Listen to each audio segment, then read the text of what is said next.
Morning, welcome back to Rolling Hills Farm. Dave here. Well, it is officially winter, even though there's no snow yet. And it's time for us at Rolling Hills Farm to be thinking about, do we have enough feed and the right feed for the cows for this winter?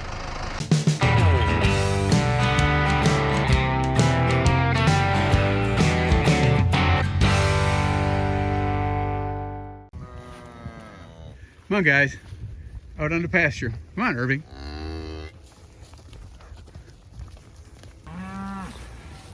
There, with the booster shots done, we're gonna let these guys out on this stockpiled grass. It's just a little paddock. You can see over here, right next to the cows who are objecting. Oh, they're all upset. Well, this is how you pack the pounds on calves headed for auction. Pretty good stuff, isn't it?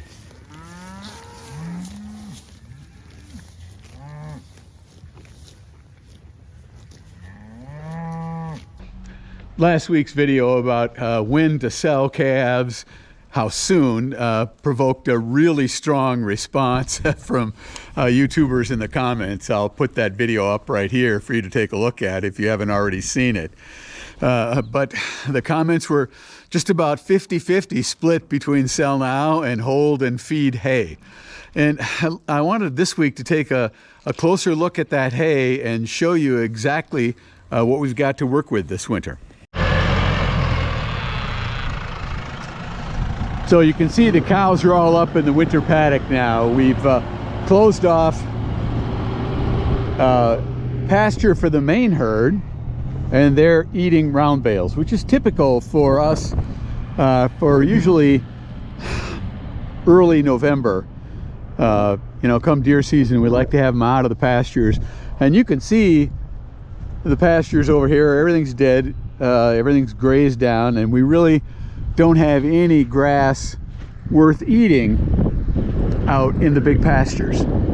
We still haven't decided on a date for shipping. Do we do it here in December? Do we wait until late winter?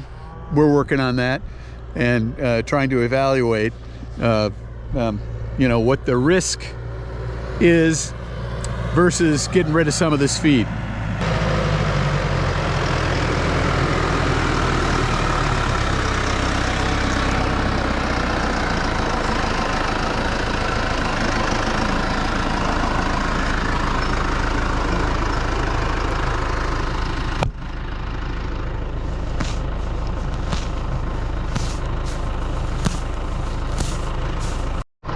Well, apparently everybody's decided this bale is the premium bale that they want to eat. They're lining right up faster than I can get the twine off.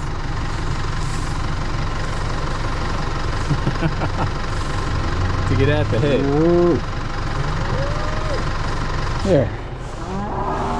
Boy, you can see the good quality of this hay. Still, these are obviously 25 bales, but the cows love them, and they'll do well on this stuff. All nice grass hay put up dry. And this is what I'm talking about when I talk about a lot of hay. We've got, I'm jumping from row to row like a kid. We've got 3 rows of net wrapped bales left over from 2024 still. We have 100 bales more than we need to feed this herd right now. And it's not just us. You drive around 50 miles in any direction and you see huge amounts of round bales in farmyards, some still sitting out in the fields where they were baled. And you also see a lot of fields where the hay was cut down and they didn't even bother to bale it. They just let it sit on the field.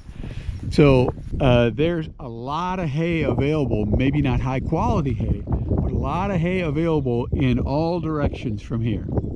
And so with all that extra hay, it's tempting to hold the calves longer, to put that hay into the calves. The calves will get bigger, we'll get more money, not more per pound, but more total per calf when we sell them.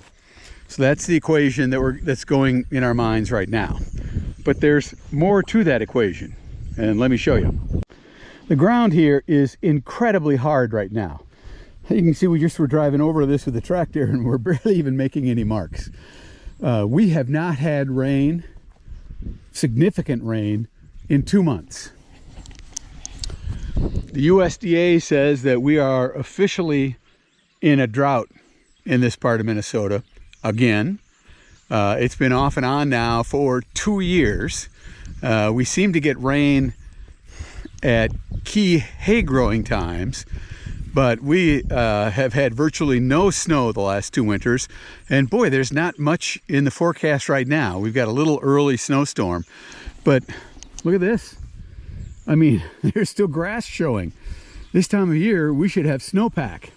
So my concern right now is the potential for drought and down years ahead.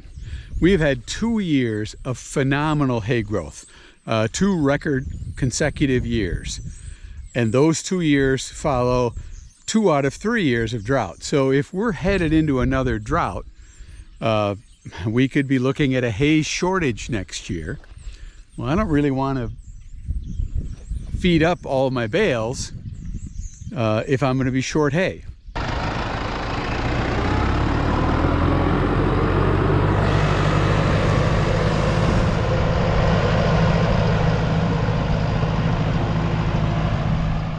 In the main cow pasture, in the main cow paddock with the herd, are the 4 little ones.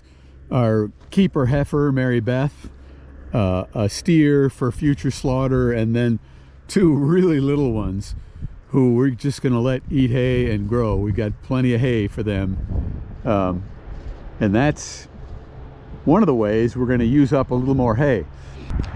These little calves have hay to eat, but they're also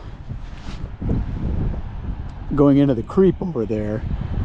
You can see the white roof thing below the barn, and they get grain morning and night, and that will help them put on weight because they're pretty small.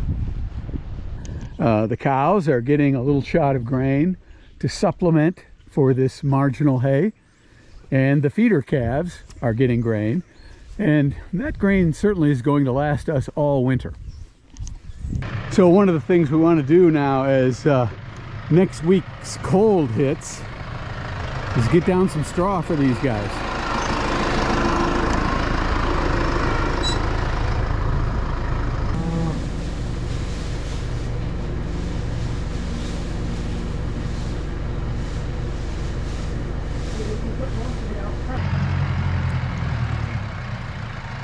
So we're going to spread straw here for the main herd too, in front of their windbreak. We've actually got snow coming, severely cold weather next week, and then later in the week snow is in the forecast. So we want to get a nice little bed for them.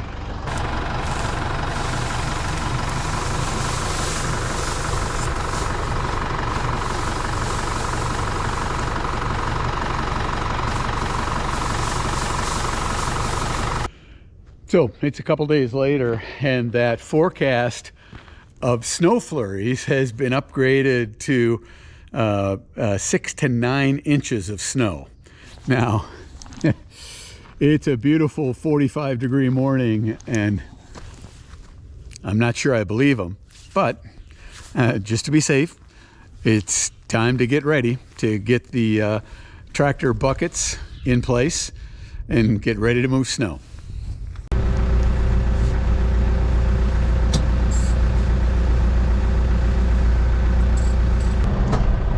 There, just like that. We're ready for shoveling snow.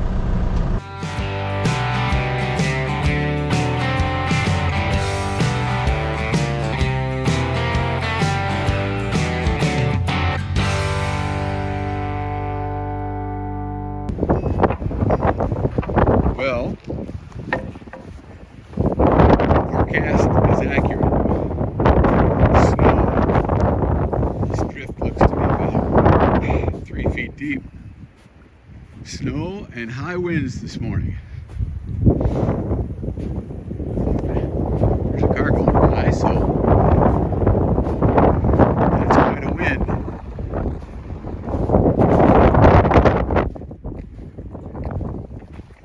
We'll be shoveling this morning.